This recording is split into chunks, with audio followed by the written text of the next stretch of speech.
For today's video, linis muna tayo guys. Yan. Linisan natin. Grabe yung dumi oh. Papalinisin natin yan guys. Dito naman tayo sa baba kaya. Kasi gagawa tayo dito. Dito tayo gagawa sa likod. Yung ito, yung dyan. Kaya linisin talaga yan. Dyan tayo gagawa. Wow. Air types to. Air types. Kaya, let's rock and roll na. So, ayun na nga. Wash out sa kaibigan ko, kay Rodel Mendoza.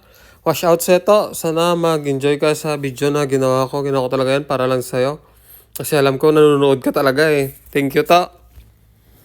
And so, ayan na nga. Linisin na natin. Bale, sa company to, bihira lang naman talaga kami maglinis ng ganito, mga under chassis. Except na lang maliban na lang talaga pag kailangan naming pinturahan for protection sa corrosion. Kasi yung corrosion, 'di ba, mabilis talaga makasira ng bakal, kaya pinipinturahan 'yun pag maraming corrosion. Kaya nililinis. Pero in my case, diyan yung bolt, ang daming putik, kaya kailangan mo talagang tanggalin yung putik para hindi ka rin mahirapan. Iwas puwing na rin. Tsaka, syempre, comfortable sa gawa. Kaya, yun guys. Thank you. So, ito na yung finished product natin guys. Finished product. Natapos natin linisan. Yan. Kahit pa paano, medyo gumanda na yung ano niya.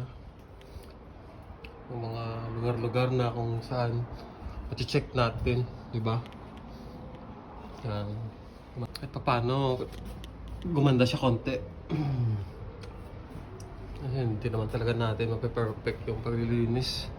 Parang sa buhay lang din natin to eh. Mapapaganda natin, pero yun lang po. Thank you.